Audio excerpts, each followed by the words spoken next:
Ma mère m'annonce qu'il n'y a plus de place pour ma fille et moi au dîner de Noël. Pourtant, ma sœur exige que je cuisine comme d'habitude et mon père réclame son cadeau. Je n'ai pas fait de scène, j'ai juste.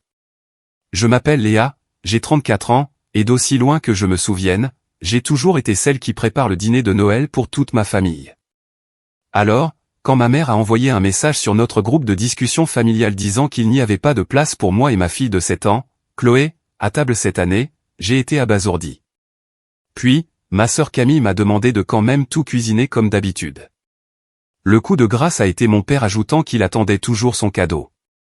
Grandir en tant qu'aîné de ma famille a façonné tout ce que je suis aujourd'hui. Dès que j'ai été assez grande pour atteindre le plan de travail sur un marchepied, ma grand-mère m'a appris à cuisiner. C'était une femme incroyable qui avait quitté son Auvergne natale en tant que jeune mariée, apportant avec elle des recettes transmises de génération en génération. Nous passions d'innombrables week-ends dans sa cuisine, l'air embaumé par l'odeur du pain frais et de la cannelle, pendant qu'elle me montrait comment pétrir la pâte avec juste la bonne pression. Cuisiner, c'est l'amour rendu visible, me disait-elle, ses mains guidant les miennes. À l'âge de 16 ans, j'étais officieusement devenue la chef de la famille. Ce qui avait commencé comme une aide à ma grand-mère s'est transformé en la prise en charge complète des repas quand elle a commencé à avoir du mal à rester debout longtemps. Mes parents travaillaient de longues heures à leur agence d'assurance, et il était logique que je m'occupe de la cuisine. Au début, je me sentais spécial de contribuer à la famille d'une manière si significative. Ma sœur Camille a 5 ans de moins que moi, et dès sa naissance, il était clair qu'elle serait la préférée de la famille. Avec ses boucles blondes parfaites et ses grands yeux bleus, on aurait dit qu'elle sortait d'une publicité pour bébé. Alors que je tenais de notre père avec mes cheveux bruns et un air plus sérieux, Camille était le portrait craché de notre mère, tant par le physique que par la personnalité. N'est-elle pas la chose la plus précieuse que vous ayez jamais vue, s'extasiaient les amis de la famille pendant que je me tenais tranquillement à côté, tenant une assiette de biscuits que j'avais préparée. Je n'ai jamais en voulu à Camille pour cette attention. Ce n'était pas sa faute. Mais au fil des ans, un schéma s'est dessiné, qu'il est devenu impossible d'ignorer. Camille avait des difficultés à l'école, alors mes parents ont engagé des tuteurs. Quand elle a voulu essayer le cheerleading, ils l'ont conduite à des stages spéciaux à des heures de route. Pendant ce temps, je maintenais une moyenne parfaite par moi-même et je travaillais à temps partiel dans une boulangerie locale pour payer mes cours de cuisine. Léa est notre pilier, disait fièrement mon père à ses amis. Elle n'a pas besoin de beaucoup de conseils. Si indépendante. Ce qu'il voyait comme de l'indépendance, c'était souvent juste moi apprenant à en attendre moins. En terminale, il était simplement entendu que je m'occuperais de tous les repas de fête. La Toussaint, Noël, Pâques, tout cela est devenu ma responsabilité. Je planifiais les menus des semaines à l'avance, en tenant compte des préférences et des restrictions alimentaires de chacun.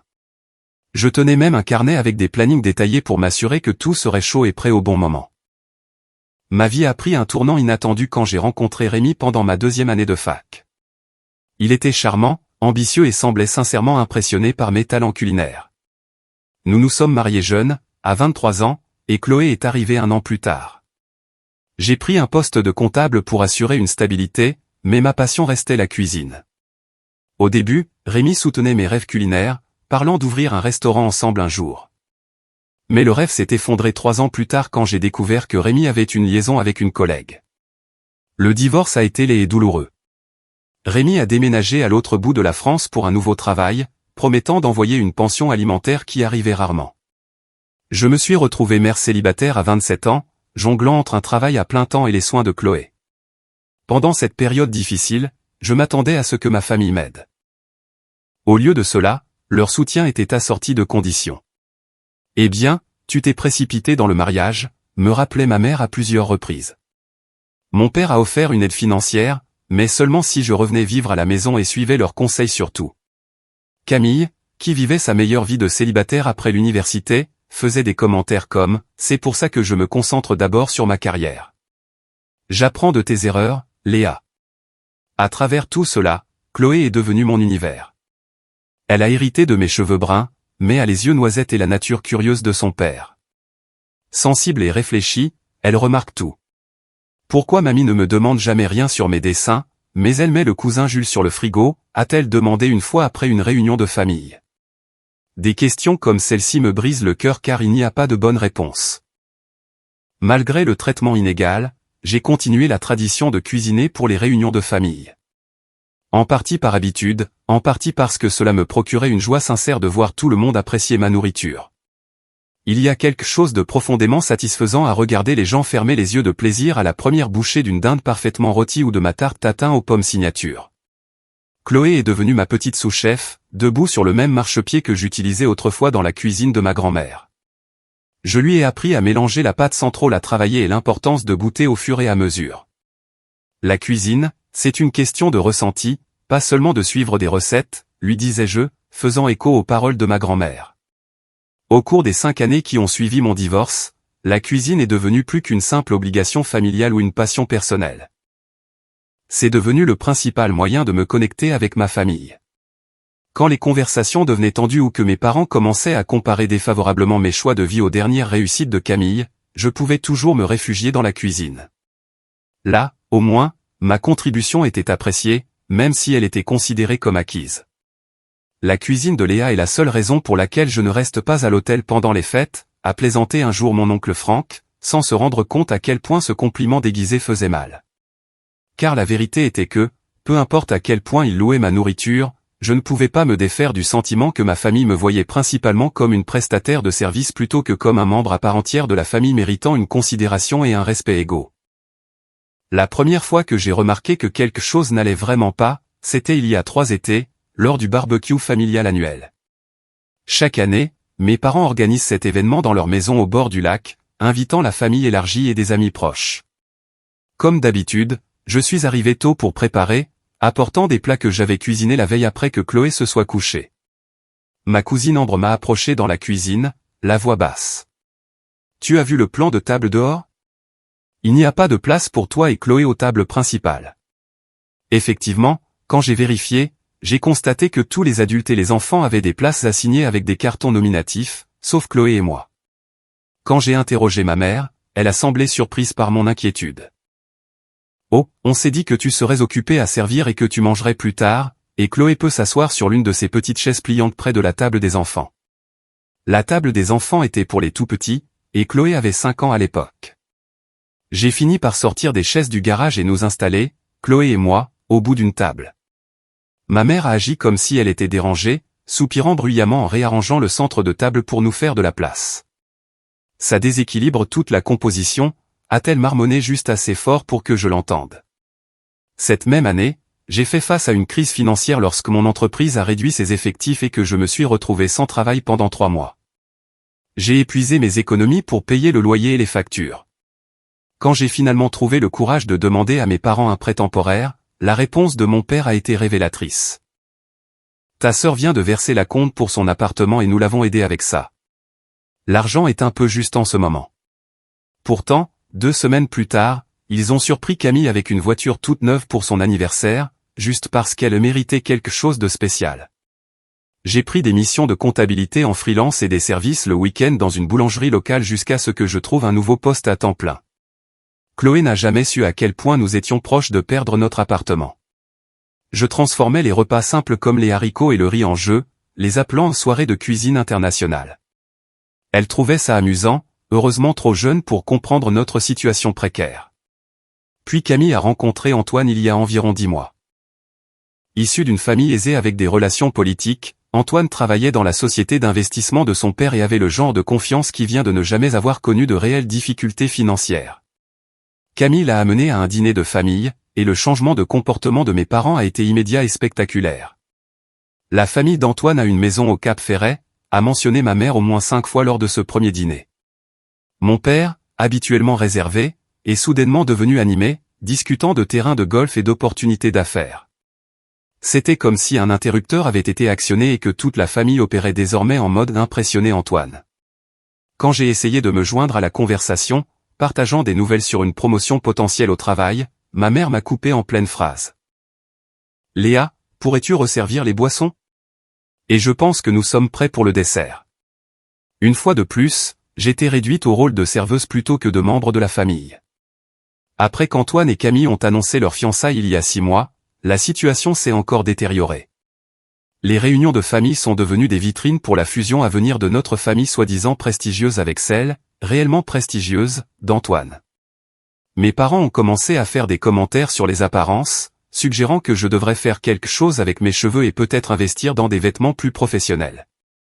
Les premières impressions avec la famille d'Antoine comptent, a dit ma mère un jour, examinant ma tenue décontractée du week-end avec une désapprobation évidente. Nous voulons qu'ils nous voient comme leurs égaux. Lors d'un dîner dominical particulièrement tendu, j'ai finalement pris la parole. J'ai l'impression que dernièrement, on se concentre beaucoup sur les apparences et sur le fait d'impressionner la famille d'Antoine. Mais qu'en est-il du fait d'être simplement nous-mêmes? Le silence qui a suivi était assourdissant jusqu'à ce que mon père se racle la gorge. Léa, tu ne comprends pas les cercles sociaux dans lesquels ils évoluent. Il y a certaines attentes. Mais ne devraient-ils pas nous accepter pour qui nous sommes? N'est-ce pas ce qui compte pour le bonheur de Camille? Ma sœur m'a lancé un regard furieux. Tout le monde ne se contente pas de joindre les deux bouts, Léa. Certains d'entre nous ont des ambitions au-delà de préparer le dîner et de payer à peine le loyer. Les pics m'ont blessé, surtout devant Chloé, qui a levé les yeux de son assiette avec confusion. Plus tard ce soir-là, en la couchant, elle a posé une question qui m'a brisé le cœur. Maman, est-ce que mamie ne nous aime pas autant que tante Camille? Elle ne demande jamais à voir mes projets d'école, mais elle a mis toutes les photos des magazines de mariage de tante Camille sur le frigo. J'ai eu du mal à trouver les mots justes. Mamie et papy nous aiment, ma chérie. Ils sont juste très excités par certaines choses, comme le mariage de tante Camille. Tout le monde montre son amour différemment. Mais la vérité était plus difficile à expliquer à une enfant de 7 ans.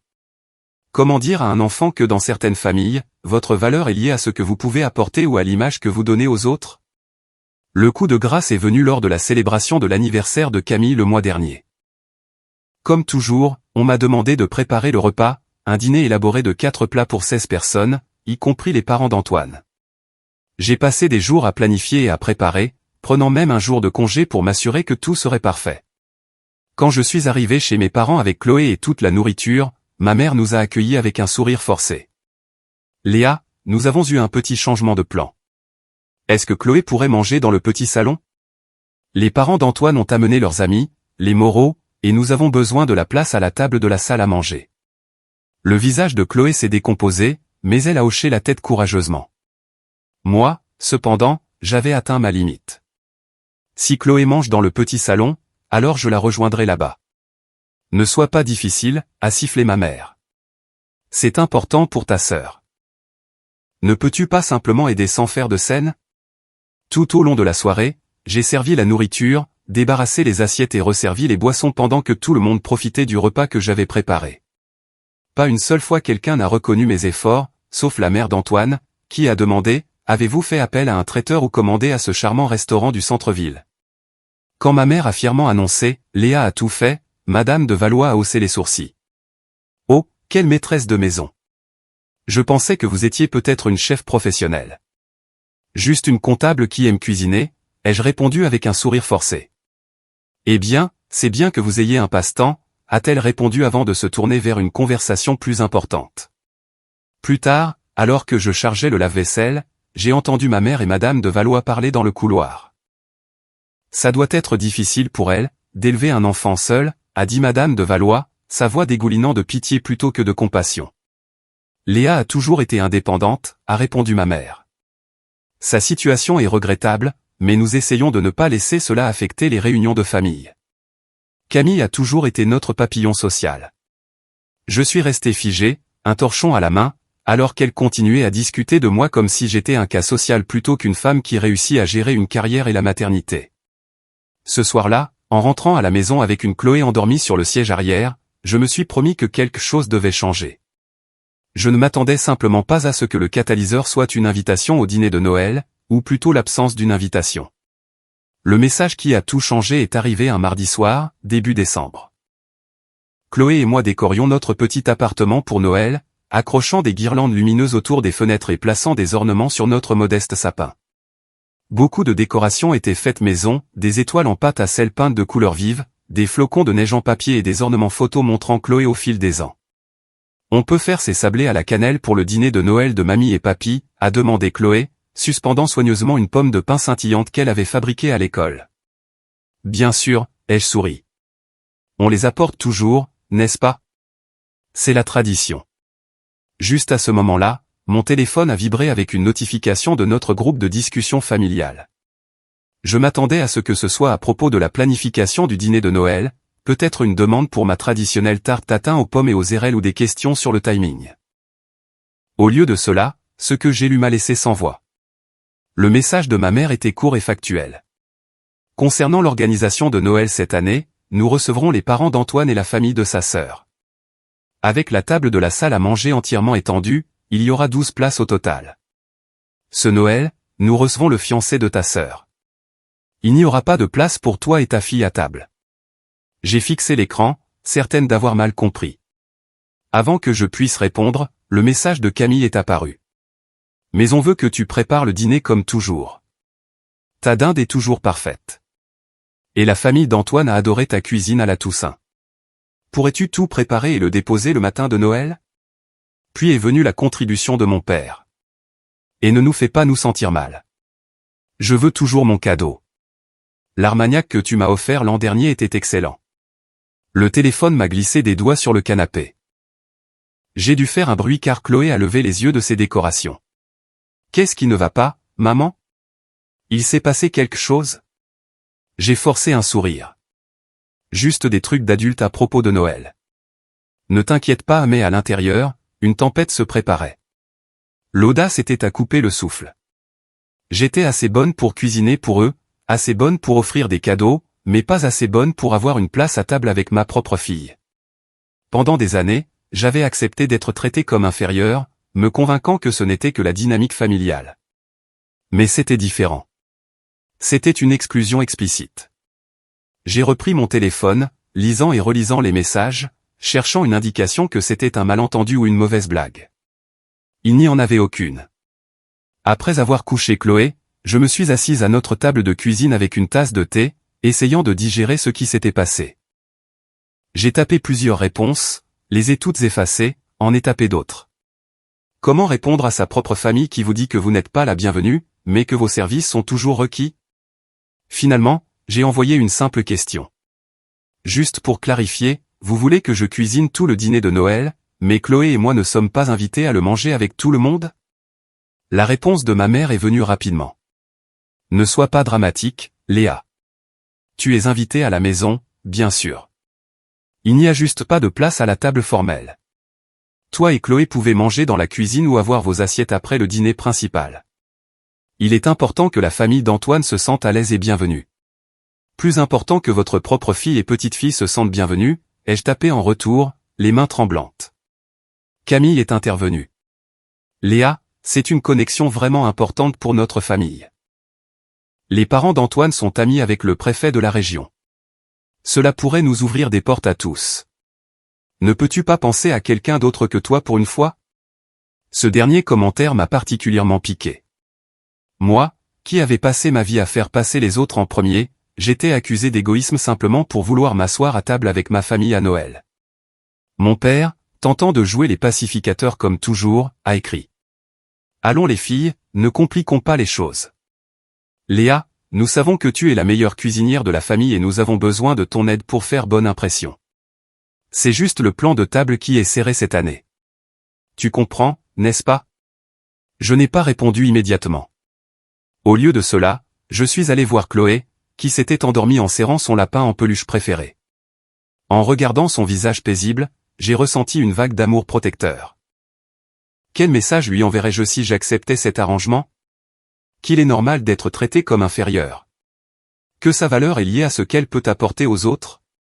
Le lendemain matin, je préparais le petit déjeuner quand Chloé a pris mon téléphone pour vérifier l'application météo, dans le cadre de sa routine matinale. Son petit hoquet m'a dit qu'elle avait vu les notifications du groupe familial. Maman, pourquoi on ne peut pas s'asseoir à table pour le dîner de Noël? J'ai fait quelque chose de mal? Sa lèvre inférieure tremblait et mon cœur s'est brisé. Je me suis assise à côté d'elle, la prenant dans mes bras. Non, ma chérie. Tu n'as absolument rien fait de mal. La table de mamie et papy est trop petite pour tout le monde cette année, c'est tout. Mais on a toujours eu de la place avant. Et il est écrit que tu dois quand même tout cuisiner. Ce n'est pas juste. À 7 ans, Chloé avait un sens aigu de la justice, et cela violait clairement sa compréhension de l'équité. Tu as raison. Ce n'est pas juste, ai-je dit lentement, prenant une décision à ce moment-là. Et parfois, quand les choses ne sont pas justes, nous devons faire des choix différents. Quel choix, a-t-elle demandé, essuyant une larme de sa joue. Je ne suis pas encore sûr, lui ai-je dit honnêtement. Mais je te promets ceci, toi et moi passerons un merveilleux Noël, quoi qu'il arrive. Tout au long de la journée, d'autres messages de ma famille sont arrivés. Ma mère a envoyé des liens vers des recettes qu'elle voulait que je fasse.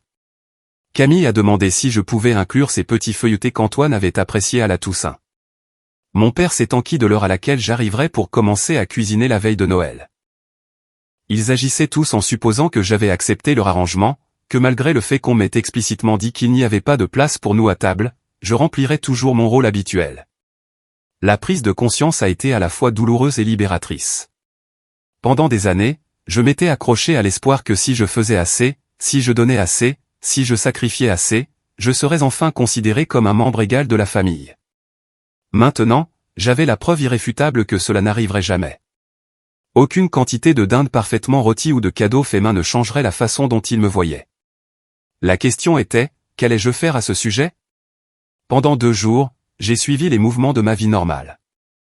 Aller au travail, aider Chloé avec ses devoirs, préparer le dîner, tout en ayant une tempête d'émotions qui bouillonnait en moi. La colère a cédé la place à la blessure, qui s'est dissoute dans la tristesse avant de revenir à l'indignation. Je me suis retrouvé dans une épicerie, fixant d'un air absent un étalage de jambon de Noël, les larmes menaçant de couler. « Léa, ça va ?» La voix appartenait à Anne, une amie de l'école de Chloé dont la fille était dans la même classe. Nous nous étions liés d'amitié en tant que mère célibataire naviguant dans les eaux souvent compliquées de la vie de famille. J'ai cligné des yeux rapidement, forçant un sourire. « Je vais bien, juste le stress des fêtes. » Anne m'a jeté un regard entendu. « Un café, c'est pour moi. » Emma est avec son père cet après-midi. 20 minutes plus tard, nous étions assises dans un coin tranquille d'un café voisin et tout est sorti. Les années de traitement inégal, l'exclusion explicite du dîner de Noël, l'attente que je cuisine toujours tout et que j'apporte des cadeaux. Ce n'est pas seulement injuste, c'est de l'exploitation, a dit fermement Anne quand j'ai eu fini. Qu'est-ce que tu vas faire? Je ne sais pas, ai-je admis. Une partie de moi veut les affronter directement, même faire une scène. Une autre partie veut juste suivre le mouvement pour maintenir la paix, surtout pour Chloé. Et puis il y a la partie qui veut juste tout laisser tomber. Anne a remué son café pensivement. À quoi ressemblerait le fait de tout laisser tomber, pour toi? La question m'a prise au dépourvu. Je ne suis pas sûr. Ne pas cuisiner pour eux, évidemment. Ne pas venir du tout. Et que ferais-tu à la place? Toi et Chloé seriez seuls à Noël? C'était le cœur du problème, n'est-ce pas? La raison pour laquelle j'avais toléré tant de choses pendant si longtemps était en partie parce que je ne voulais pas que Chloé perde son lien avec sa famille. Aussi dysfonctionnels qu'ils puissent être, ils étaient toujours ses grands-parents, sa tante.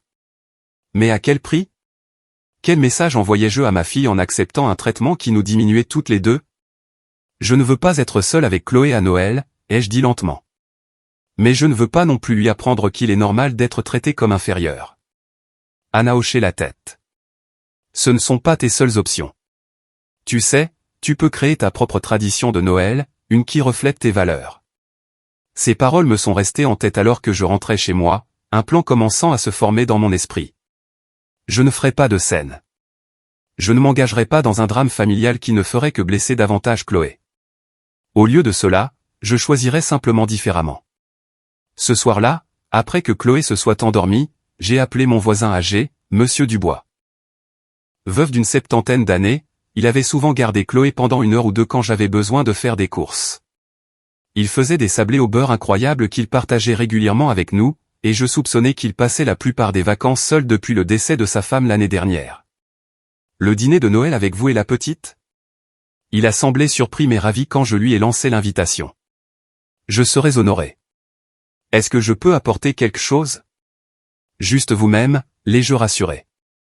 Et peut-être quelques-uns de ces sablés au beurre que Chloé adore.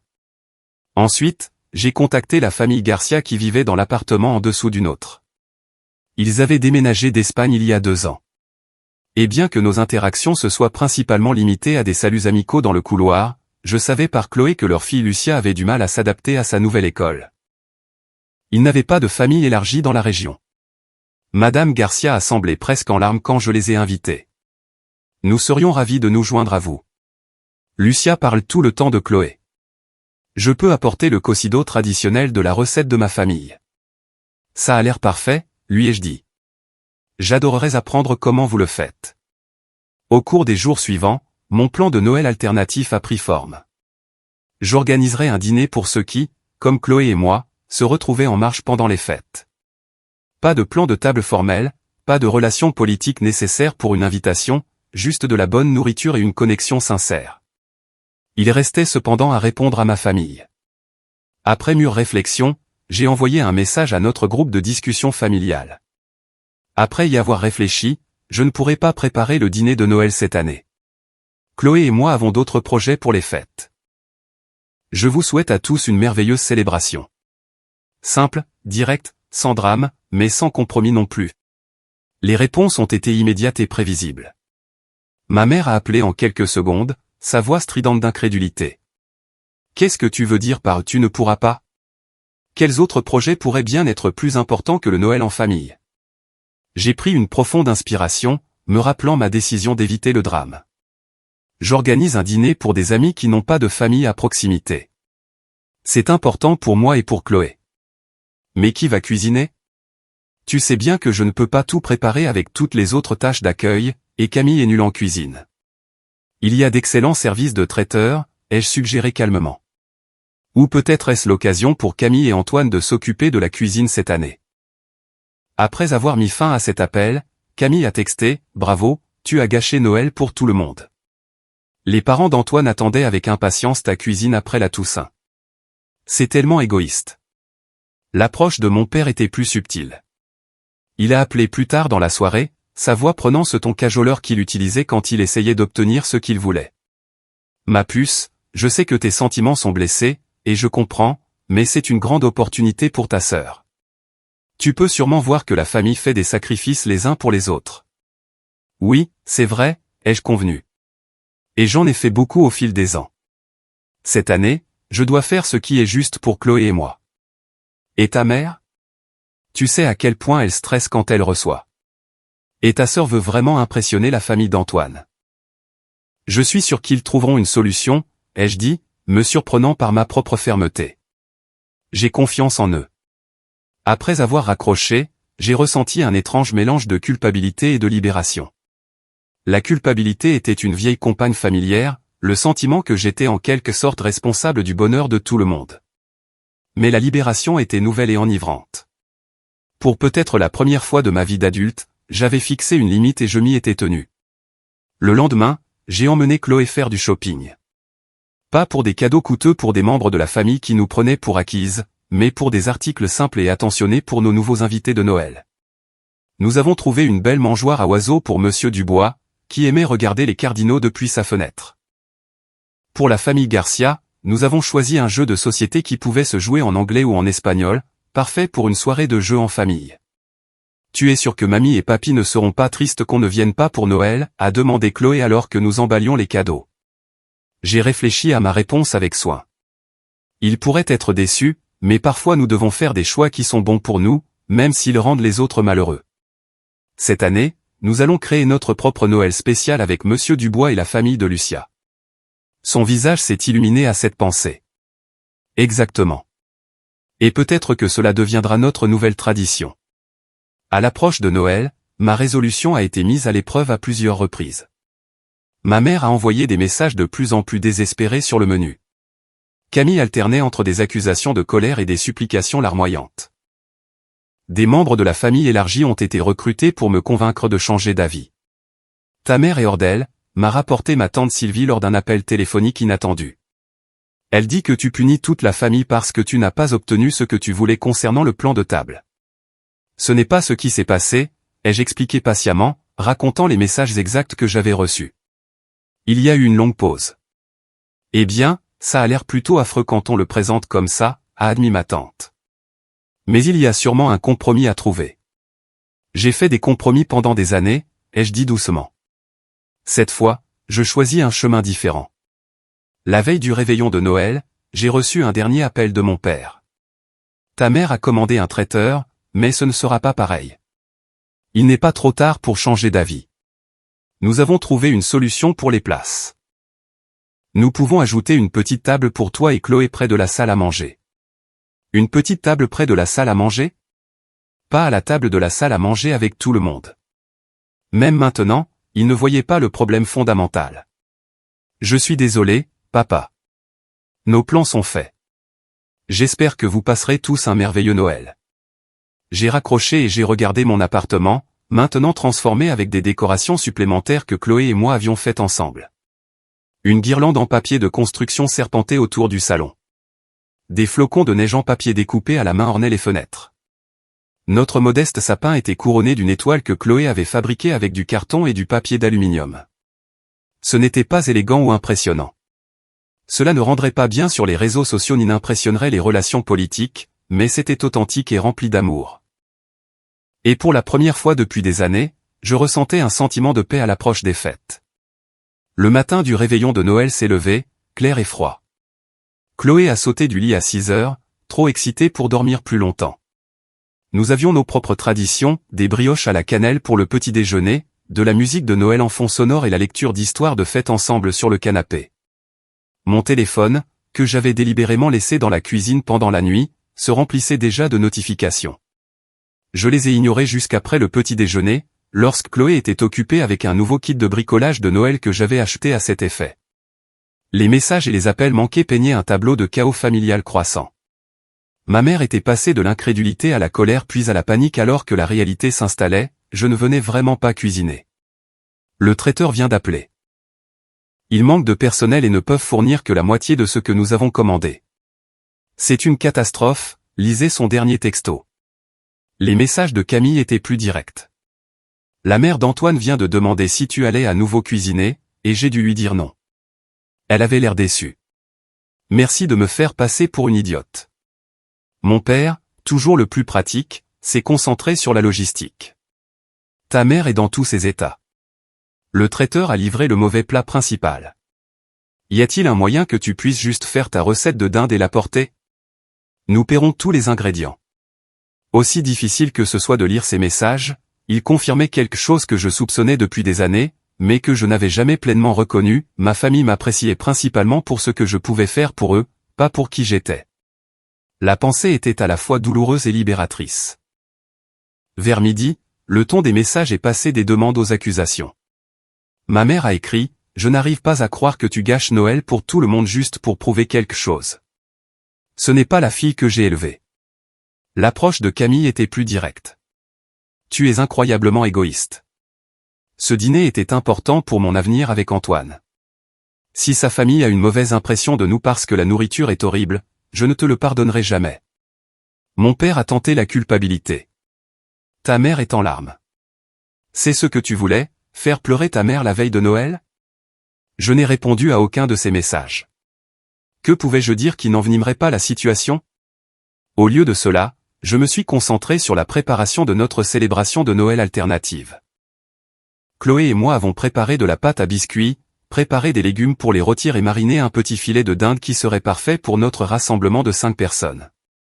Dans l'après-midi, mon téléphone a sonné avec un appel d'une source inattendue, Antoine lui-même. Curieuse, j'ai répondu. Léa, j'espère que je ne te dérange pas, a-t-il commencé, sa voix portant ce ton confiant qui venait d'une vie de privilège. Je voulais te contacter personnellement à propos du dîner de demain. C'est gentil de ta part, Antoine, mais j'ai déjà expliqué à ma famille que Chloé et moi avons d'autres projets. Oui, je comprends cela, a-t-il poursuivi sans heurts, mais ce dîner est vraiment important pour que nos familles se connectent avant le mariage. Camille est très contrariée, et tes parents semblent très stressés. Je suis désolé de l'entendre. Écoute, je ne connais pas toutes les dynamiques familiales ici, mais je sais que ta cuisine a fait une énorme impression sur mes parents à la Toussaint. Ma mère parle de ta sauce aux érelles depuis des semaines.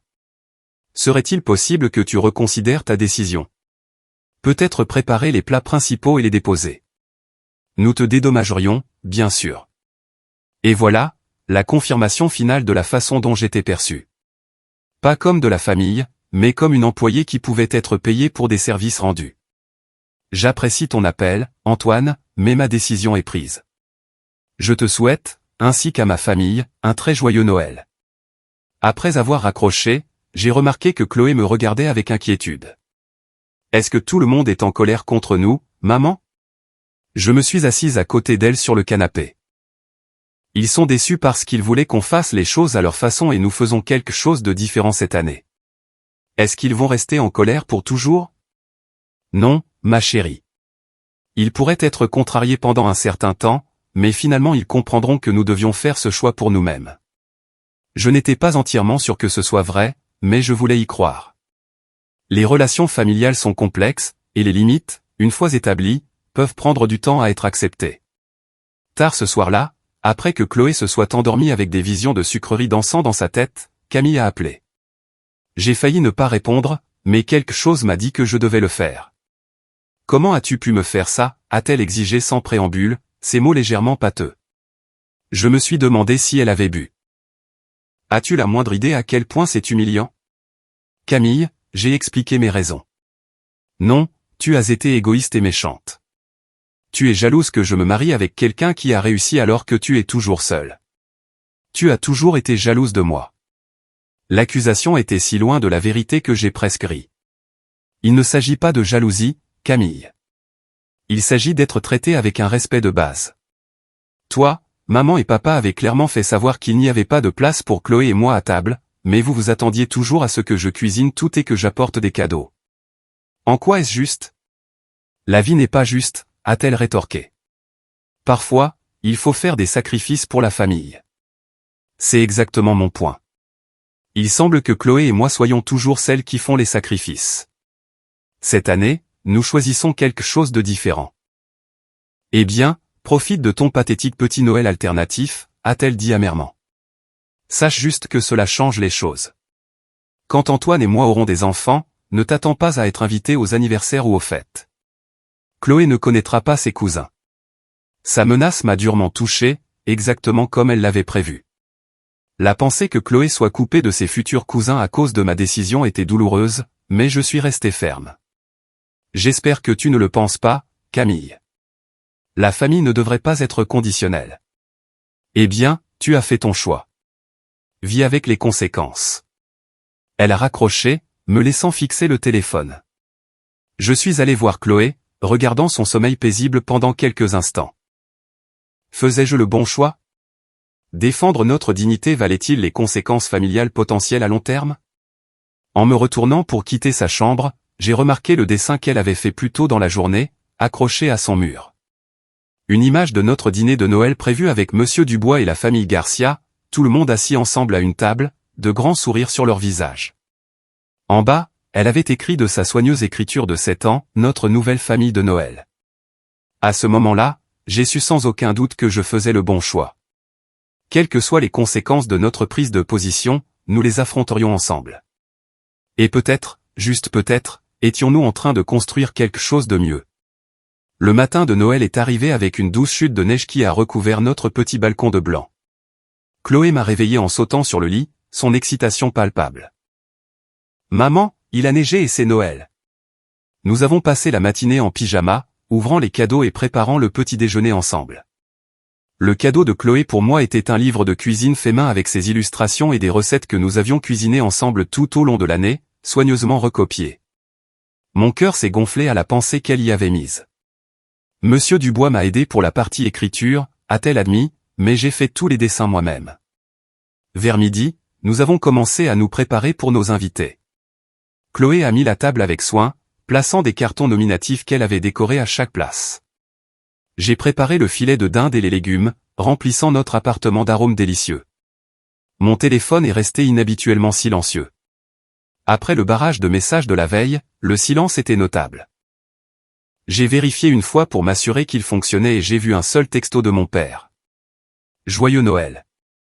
Vous nous manquez toutes les deux. Pas de culpabilisation, pas de demande, juste un simple message qui m'a fait faire une pause momentanée avant de retourner à ma cuisine.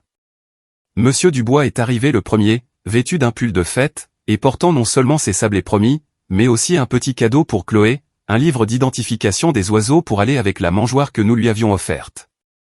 J'ai pensé que nous pourrions observer les oiseaux ensemble parfois, lui a-t-il dit, ses yeux plissés par son sourire. Mon Éléonore adorait les cardinaux, elle disait que c'étaient des visiteurs du ciel. La famille Garcia est arrivée ensuite, Elena et Carlos avec leurs 3 enfants, dont Lucia, qui a immédiatement couru vers Chloé pour admirer sa tenue de Noël.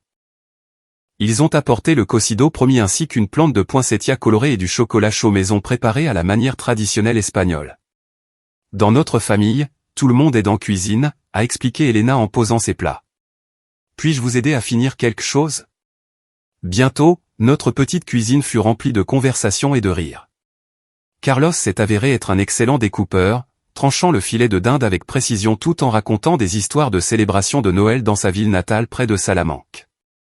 Leurs fils adolescents, Miguel et Alejandro, ont appris à Chloé des chants de Noël espagnols, qu'elle a tenté avec un enthousiasme, sinon une prononciation entièrement exacte.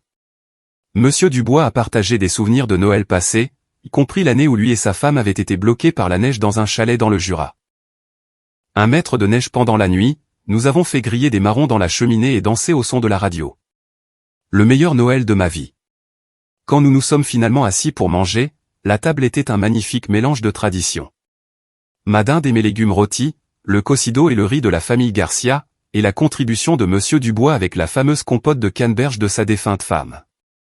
Avant de manger, Carlos a suggéré que chacun partage quelque chose pour lequel il était reconnaissant. Je suis reconnaissante pour les nouveaux amis qui deviennent comme une famille, a dit Elena en levant son verre. Je suis reconnaissant pour les voisins qui remarquent quand l'ampoule du Porsche d'un vieil homme grille et qui viennent la réparer, a ajouté Monsieur Dubois avec un clin d'œil dans ma direction.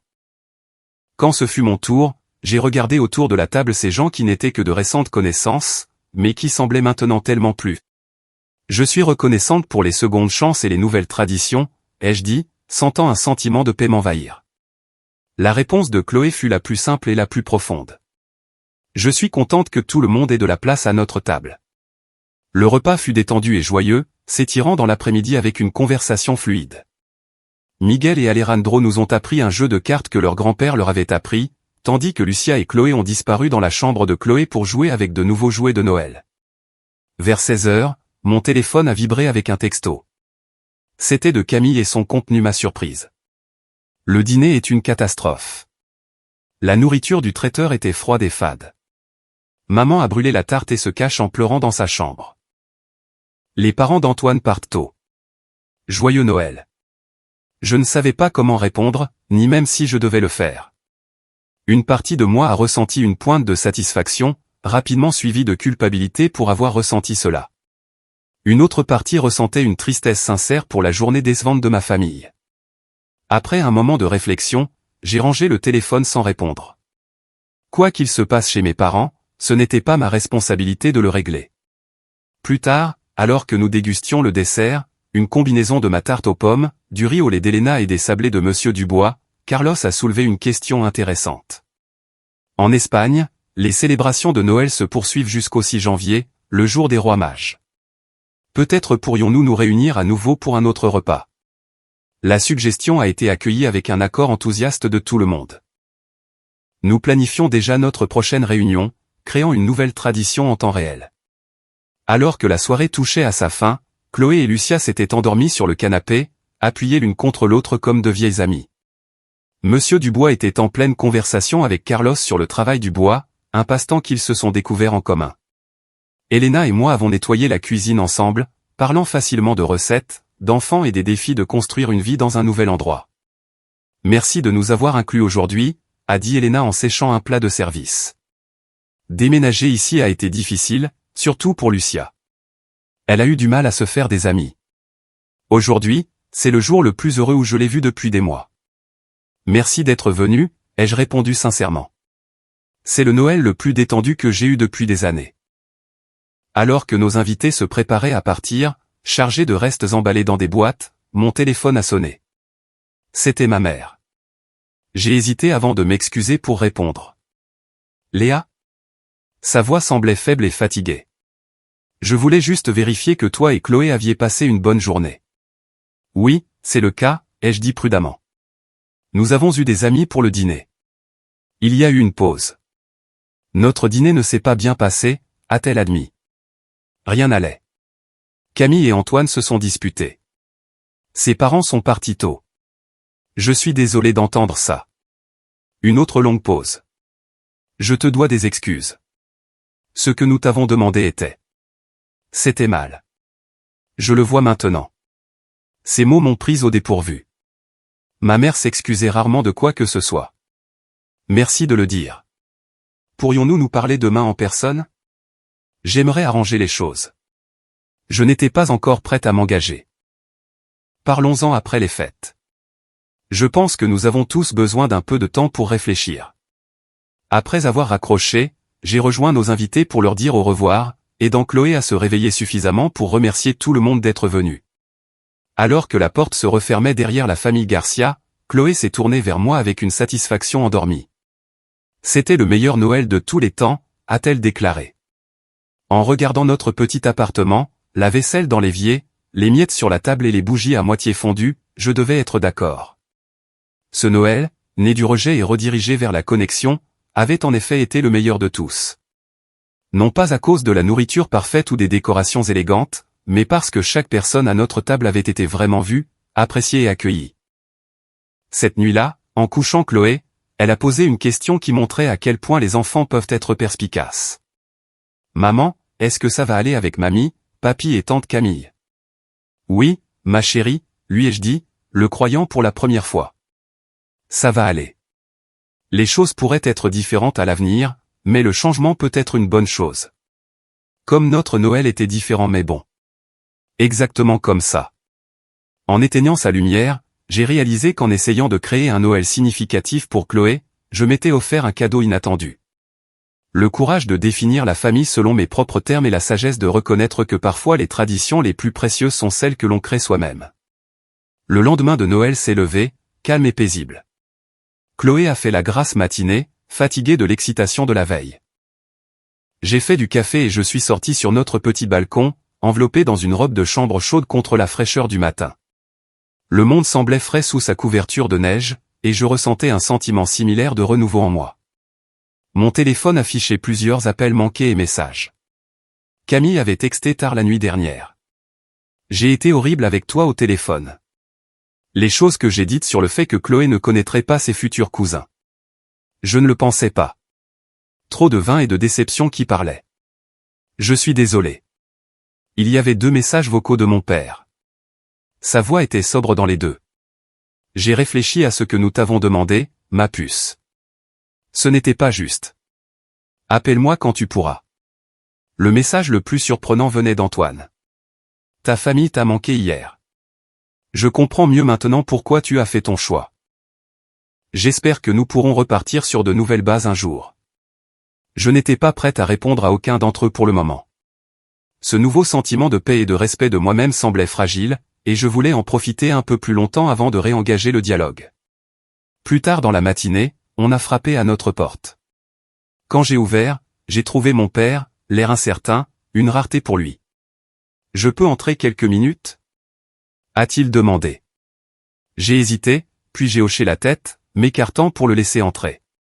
Chloé était encore dans sa chambre en train de jouer avec ses cadeaux de Noël. Mon père a regardé notre appartement, observant les vestiges de notre célébration. Le sapin avec ses ornements faits main, la table encore mise avec notre nappe de fête, les dessins que Chloé avait faits de nos invités de Noël. « On dirait que vous avez passé un bon Noël », a-t-il dit finalement. « Oui, c'est le cas », ai-je confirmé. C'était différent, mais bon. Il a hoché la tête, puis a semblé rassembler son courage. « Léa, je te dois des excuses, de grosses excuses. » Il s'est assis lourdement sur notre canapé. Hier, c'était une catastrophe. Et pas seulement parce que la nourriture était horrible. Pendant que tout le monde se plaignait et se disputait, j'ai commencé à penser à tous les dîners de Noël que tu as préparés pour nous au fil des ans. Comment nous avons pris ça pour acquis? Comment nous t'avons prise pour acquise? Je me suis assise dans le fauteuil en face de lui, ne lui facilitant pas la tâche, mais ne l'arrêtant pas non plus. La façon dont nous t'avons traité, toi et Chloé, était mauvaise, a-t-il poursuivi. Te demander de cuisiner, mais ne pas te donner une place à table. Je ne sais pas à quoi nous pensions. Ou peut-être que c'est le problème. Nous ne pensions pas du tout à tes sentiments. Non, vous n'y pensiez pas, ai-je acquiescé doucement. Il a grimacé à ma franchise, mais a hoché la tête. Ta mère et moi avons beaucoup parlé hier soir des schémas qui durent depuis trop longtemps, de la façon dont nous t'avons traité différemment de Camille.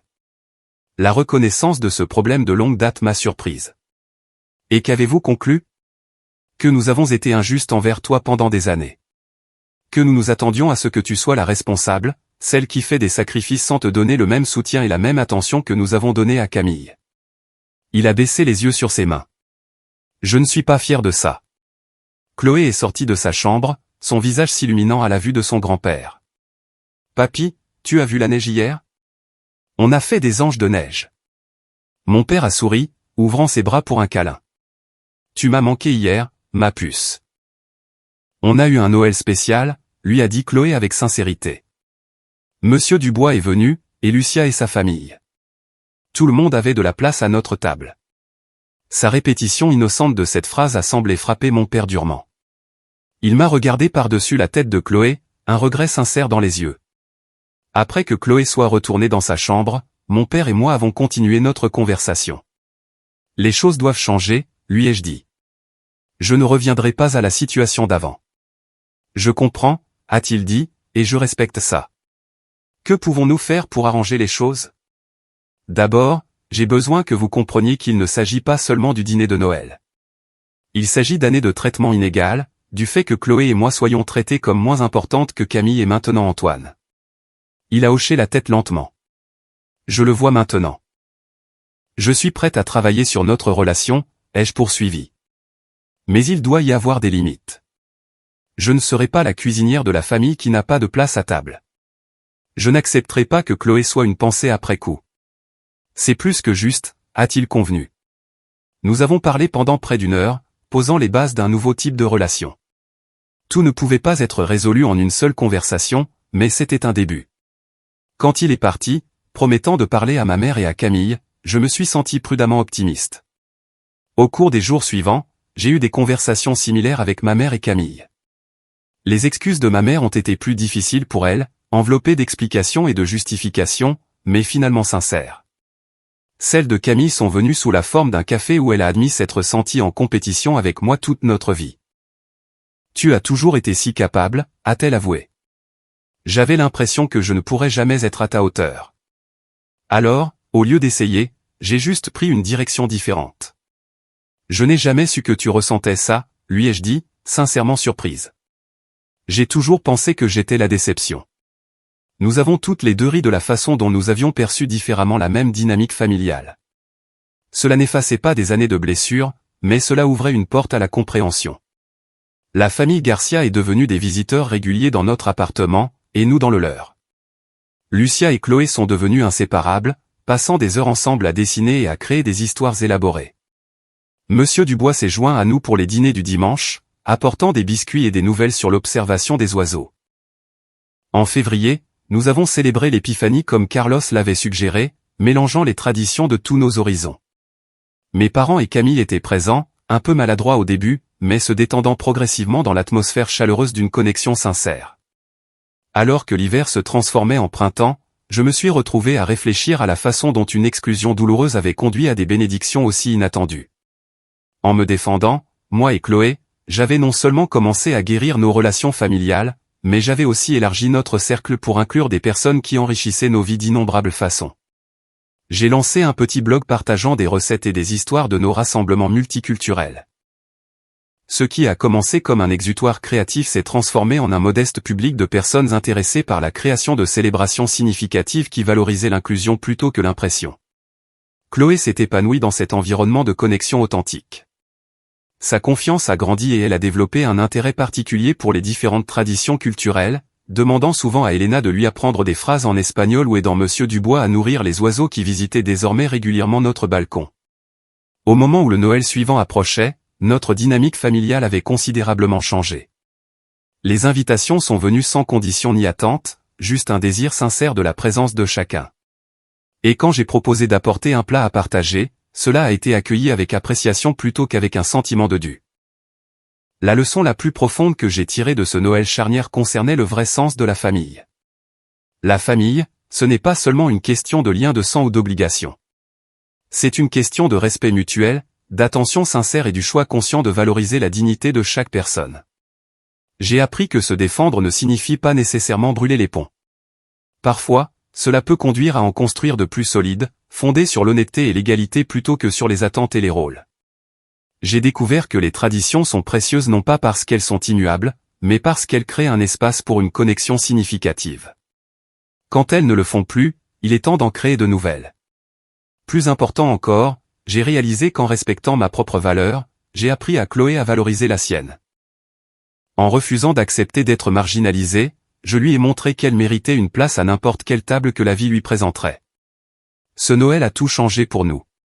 Non pas parce que j'ai fait une scène où envenimait un drame familial, mais parce que j'ai tranquillement, fermement, choisi un chemin différent. Ce faisant, j'ai découvert que parfois la réponse la plus puissante à l'exclusion est de créer son propre cercle d'inclusion, un cercle où chacun a sa place et où chacun compte.